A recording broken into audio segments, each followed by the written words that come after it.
Bonjour à tous, bienvenue dans le podcast Référencement, édition spéciale été 2015. Et bienvenue à Benoît Chevillot en Andorre, qui vient de faire un stage VTT de 2 jours, hardcore. Ça va Benoît? Ouais, eau, sueur, sang et boue, c'est ça ce que tu disais? Voilà, c'est un podcast spécial boue, sueur et sang. Donc moi en fait fais voir ton bobo toi.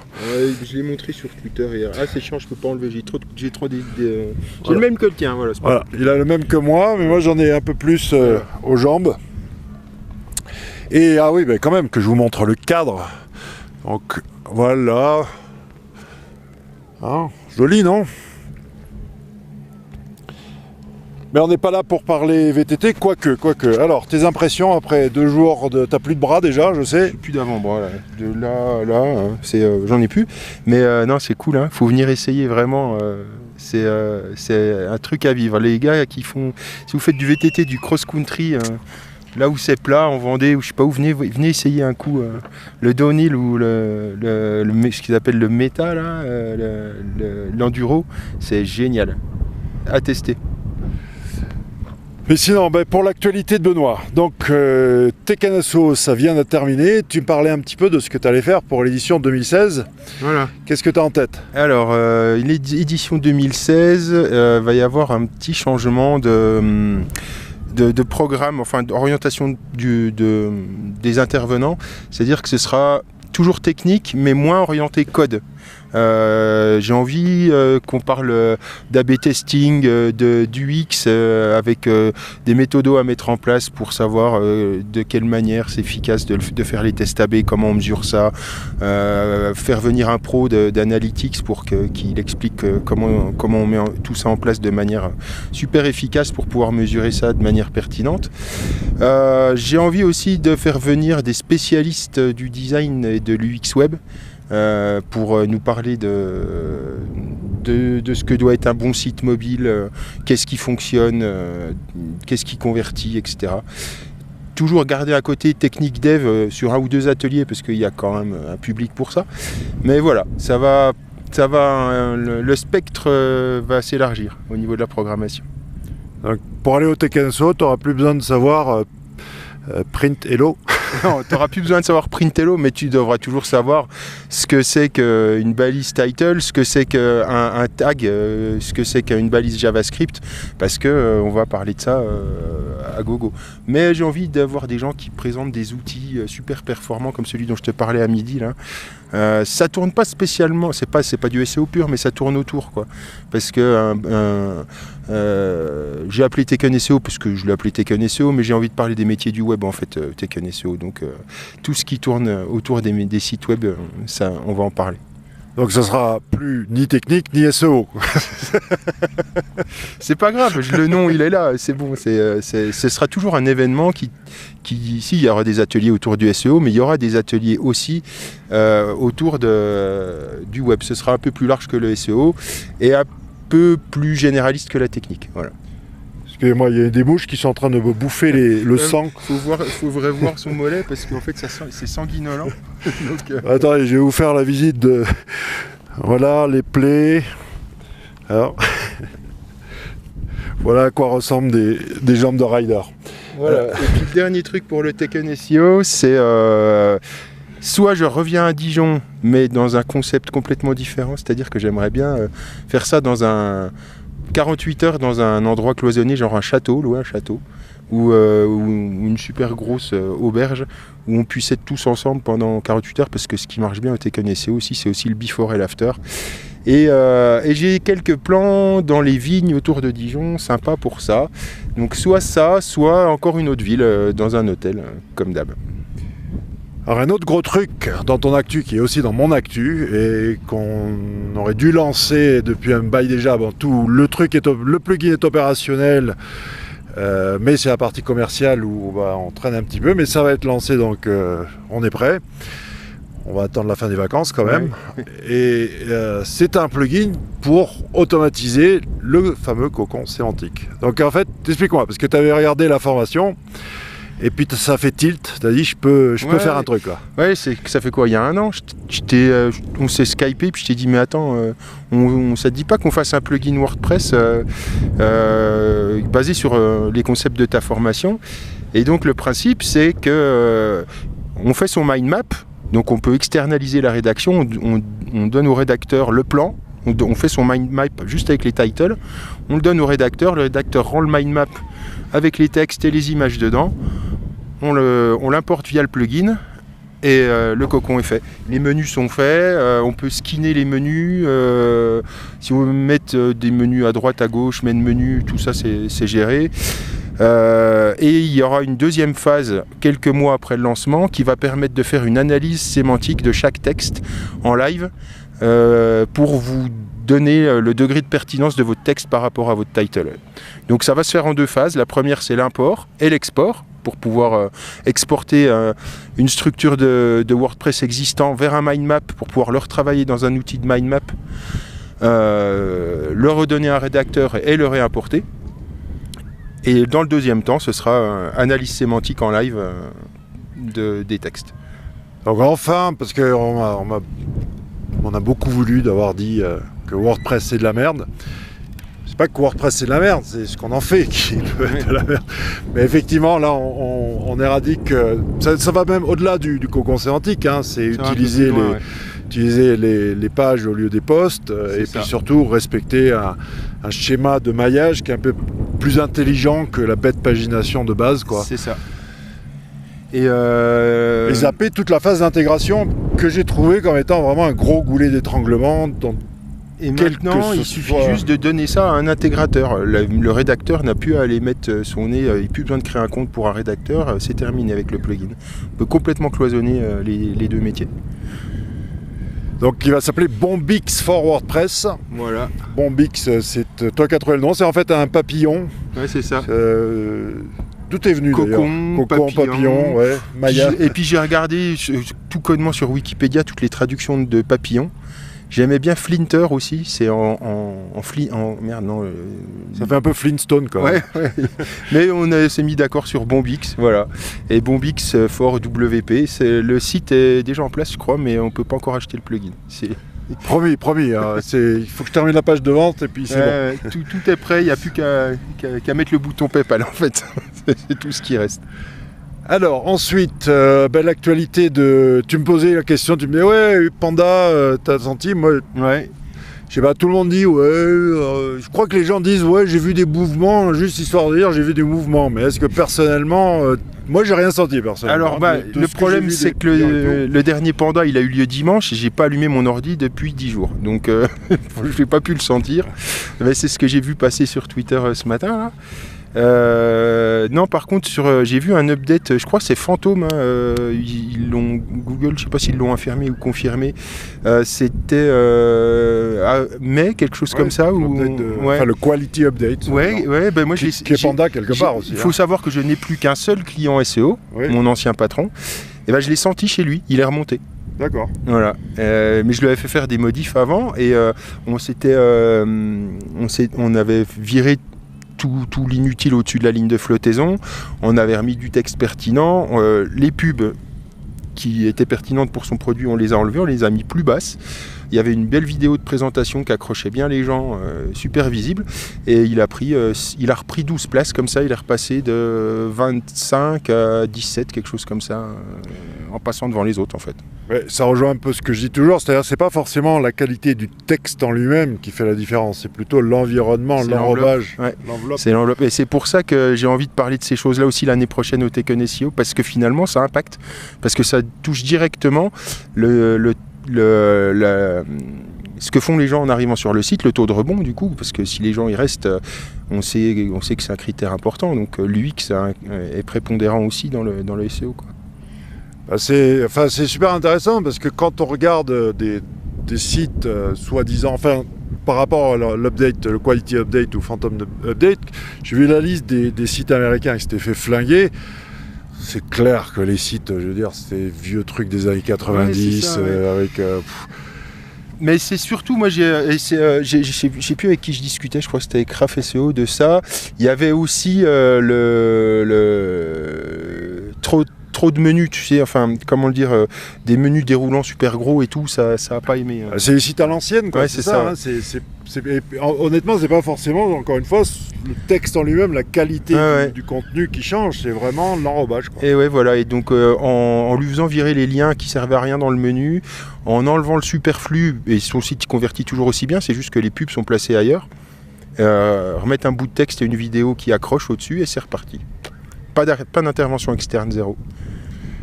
Et dans les... Alors, si, j'avais une question, parce que tout à l'heure, tu disais, ouais, le web mobile, tout ça. Et j'avais tweeté un truc on m'avait fait des remarques, j'avais dit, c'était un article qui parlait c'était de Wired Magazine, Ouais. et c'était Web Mobile Sucks. Et moi, la grande question, c'est pourquoi, en fait, on met pas en front des mecs aussi capables qu'en back? Mais le web mobile sucks, pourquoi? J'ai pas l'impression que ce soit la faute des développeurs, ni du talent des développeurs, mais simplement de la bonne volonté des leaders du web, tout simplement. Maintenant, c'est en route, mais le fond de l'article Web Mobile Sucks, j'ai bien aimé parce qu'il disait que on est venu au web parce que le web sur desktop c'est génial, on peut tout faire. On est venu au web parce que les applications ça craignait sur Windows. Et maintenant, on est en train de refaire le chemin inverse, justement, c'est la conclusion de l'article. Et c'est vachement intéressant parce que ça veut dire que malgré ce que Apple essaye de faire croire et qu'Android essaye de faire croire, il y a une vie pour le web sur mobile, mais il y a beaucoup de mauvaise volonté de la part des grands, à mon avis, encore. Des grands, ouais, mais quand je dis, enfin, je trouve que autant...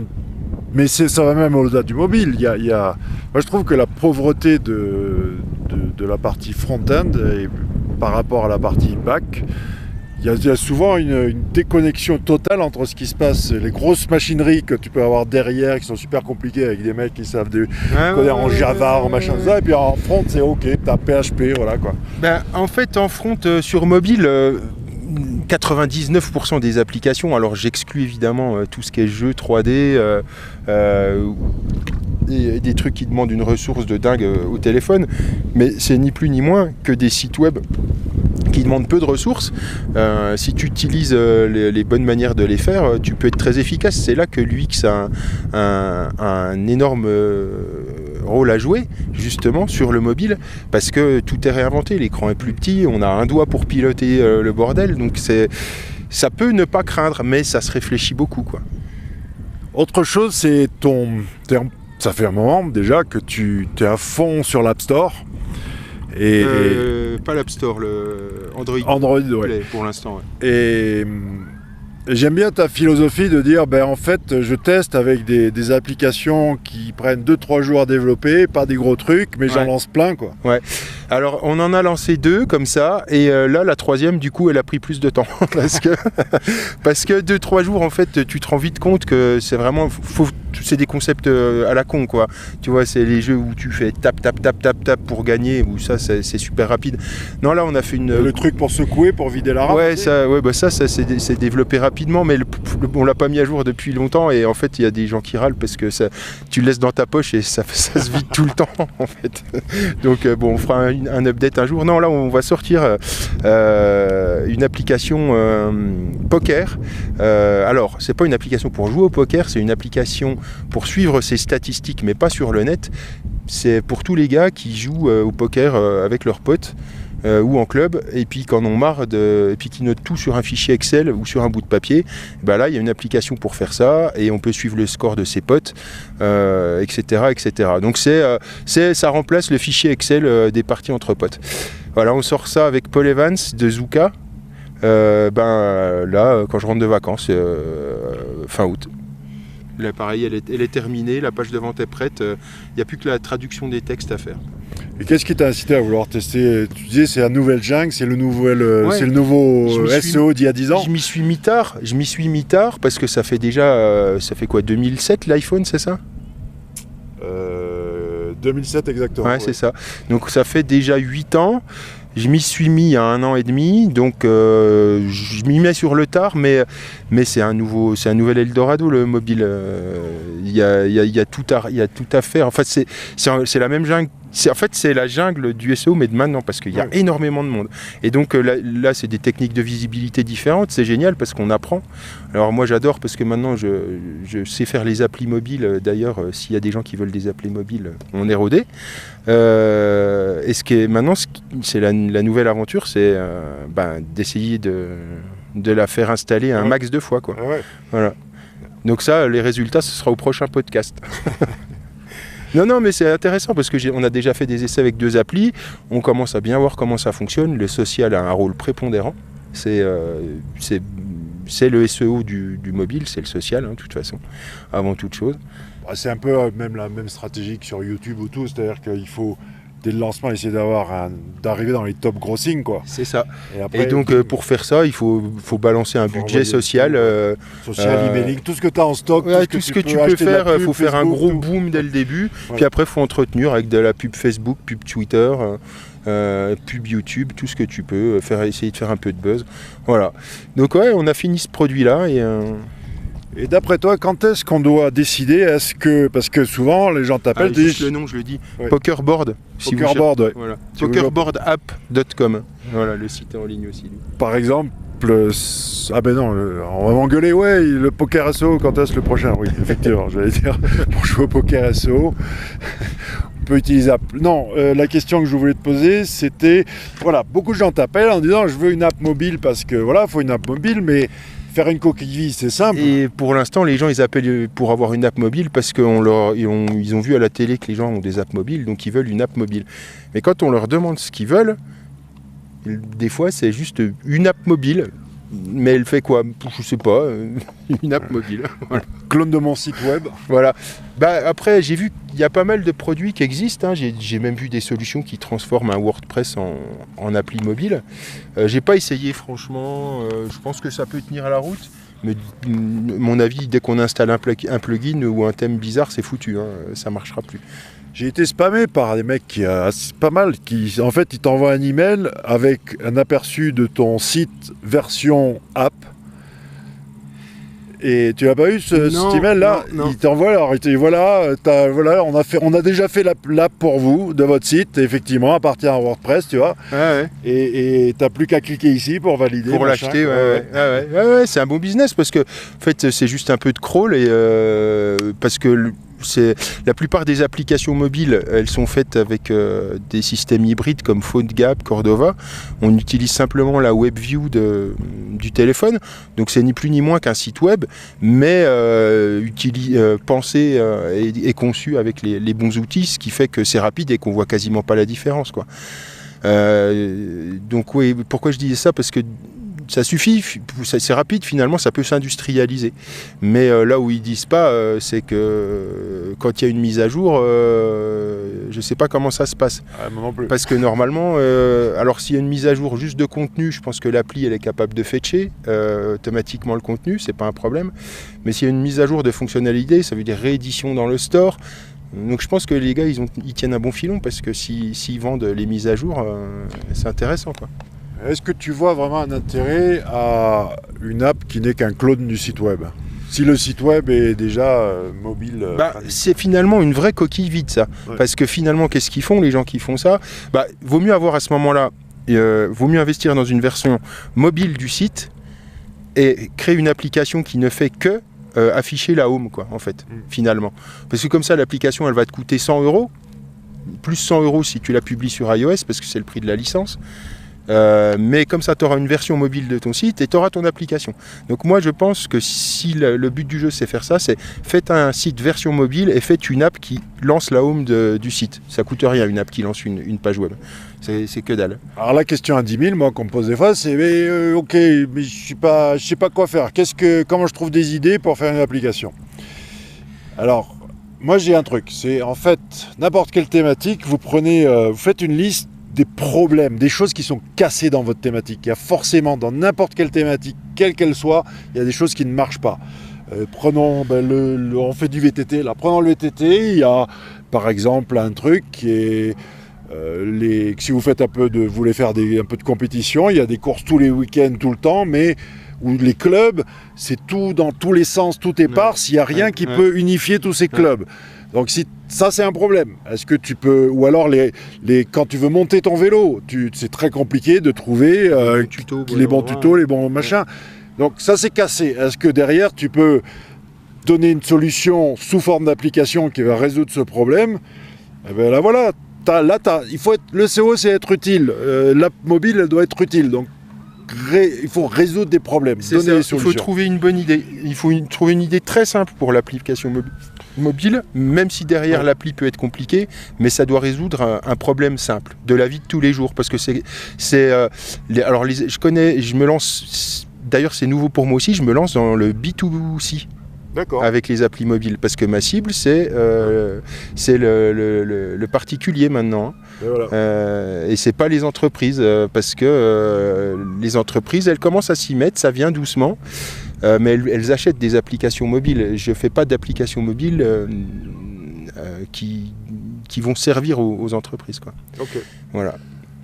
Et donc, si vous arrivez à être utile, enfin que ce soit pour votre contenu, pour n'importe quoi, hein, ça paraît tout con comme ça, mais ne faites pas une application mobile si elle... Moi, je préfère une application qui fait une chose très bien que des applications très compliquées qui vont prendre des mois. Après, il y a aussi le concept de repomper un concept existant qui marche bien, mais de mettre les moyens marketing derrière suffisants pour prendre la place du premier, quoi. C'est le principe des jeux, tu sais, comme Clash of Clans. C'est la guerre des pubs là-dessus. Hein. C'est pour être le premier. Parce qu'après, les achats in-app, c'est le jackpot, quoi. Mais donc, ils se reprennent tous les uns les autres. Je pense qu'il ne se passe pas 2 semaines sans qu'il y ait un clone de tout ça qui sorte. Et ils reprennent les idées des autres. C'est juste une histoire de puissance de vente derrière. Ah, s'ils m'écoutent, ils vont me... Comment ils s'appellent les deux qui font des jeux pour enfants avec les pubs?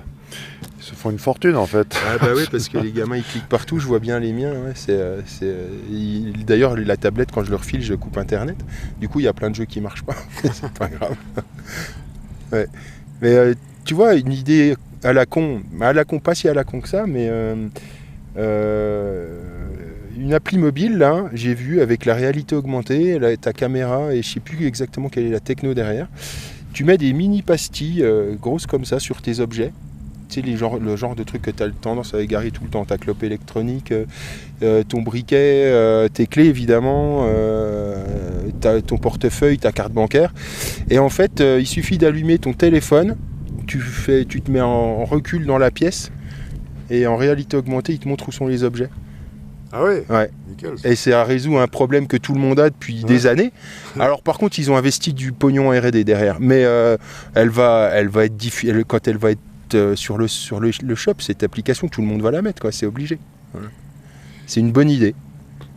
Alors, changeons de sujet. Maintenant, pour parler, moi, de mon dada en ce moment, c'est ce que j'appelle le personal linking, c'est-à-dire créer l'écosystème, le profil de lien, comme on veut l'appeler, autour de l'empreinte numérique d'un individu et non plus autour d'un site. Et là aussi, tu as vachement évolué dans ton système de Sims. En fait, il a été refondu, complètement repensé avec les technologies récentes pour qu'il soit complètement scalable. C'était un de ses gros problèmes à l'époque. Il ne l'était pas et en essayant d'envoyer beaucoup, ça cassait. Et maintenant, en fait, il suffit de rajouter des machines pour pouvoir... alors, arriver au niveau de Xrummer, je ne sais pas, mais l'outil a une gestion plus intelligente que Xrummer. Enfin, de ce que... Oui, attends, précisément, parce que ça, là, pour l'instant, c'est surtout faire des profils. Ouais. Donc, créer cette empreinte numérique sur une base de profils, mais intelligent, avec des connexions entre les personnages. C'est ça, et puis un vrai respect du profil. Et puis avec une création d'une persona, avec une vraie fiche d'identité. Enfin, ton numéro de sécu, c'est dans les champs. Et s'il n'y est pas, il suffit d'éditer juste un fichier texte où il y a toute la liste des paramètres qui constituent une personne, finalement. Et en 2 secondes, tu rajoutes des champs. Après, c'est pour ça que tu parlais d'Xrummer, parce que le fichier texte... Ouais, c'est ça.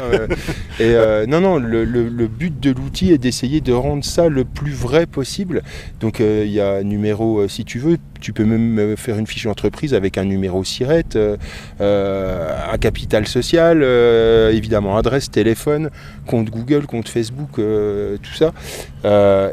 Donc là, la phase suivante sur laquelle je travaille en ce moment, c'est de pouvoir créer les interconnexions entre tous ces profils.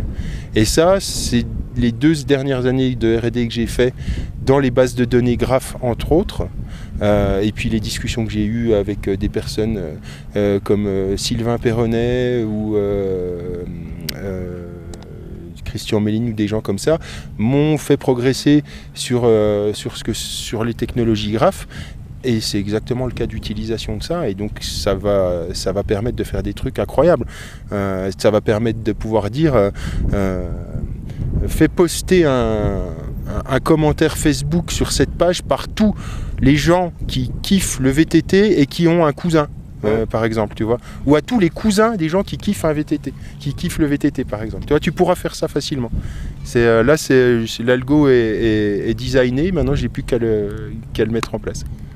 En parlant de Perronnet, c'est vrai que tu as été péronisé maintenant parce que tu es rentré dans la matrice. Oui, j'ai la même lecture que Sylvain cet été. Ouais, voilà. Des algos statistiques matriciels de machin, de la mort qui tue, quoi. C'est vachement intéressant. C'est une complète remise en cause parce que c'est vachement mathématique et les matrices, moi j'avais oublié, mais ça ouvre. On retourne le problème, tu vois, complètement. Donc techniquement et au niveau développement, ça m'ouvre les yeux sur plein de trucs et j'arrive à améliorer la performance d'énormément de choses en utilisant ces techniques-là, justement. Alors, on va pas traîner parce que l'apéro nous attend et puis surtout il faut qu'on le mette dans la glace pour... Normalement je dois me faire cryogéniser. Pour conclure, écoute... je sais pas sur quoi on peut conclure. Non. Et on va conclure que moi je reviendrai ici, c'est sûr, recommencer à essayer de casser un vélo, puisque j'ai quand même réussi à casser la roue arrière du vélo ce matin. Voilà. 5 ou 6 rayons de pété, rayons de pété, ouais. 2 gamelles, hein, c'est super. Non, mais chapeau, non, enfin déjà ça se voit qu'il savait rouler, mais effectivement il s'est pas échappé. Il a très bien tenu la... Parce qu'il faut dire que c'est un bike park qui n'est pas très accessible aux débutants. Hein. C'est le moins qu'on puisse dire. Ouais. Je pense qu'il y a pas mal de gens au-dessus qui se diraient j'y vais pas, à mon avis. Mais bon, voilà. Moi j'aime bien ça, donc go. Non, donc rendez-vous, je sais pas quand, au Petit-Déj. Je serai sûrement à l'Opti-Déj à Strasbourg. Toi non, parce que tu es Coupe du Monde, je crois. Championnat du Monde, ouais. Donc malheureusement, je dois annuler ma conférence à l'Opti-Déj, mais c'est déjà calé pour 2016. Et puis sinon, je sais pas, moi je vais essayer de bouger un peu plus dans les conférences cette année, donc on risque de se recroiser là-bas, à droite ou à gauche. Mais il y a, alors je sais pas, c'est pas finalisé, mais il y a peut-être un événement qui va se dérouler début octobre là, qui va risque d'être assez impressionnant. Si c'est celui de la personne, c'est Paul, non ? C'est pas lui. Si, c'est avec... Alors, il y aura Paul Sanchez, bien sûr. Non, mais c'est parce que lui parlait de faire un truc. Mais Si, mais c'est le même. Mais ça va être... en fait... non, mais je vous en parlerai si c'est finalisé. Mais on va peut-être faire un truc assez extraordinaire, là, à la rentrée, en tout cas. Donc on se verra là-bas, alors. Ça marche. Merci. À bientôt. Ciao.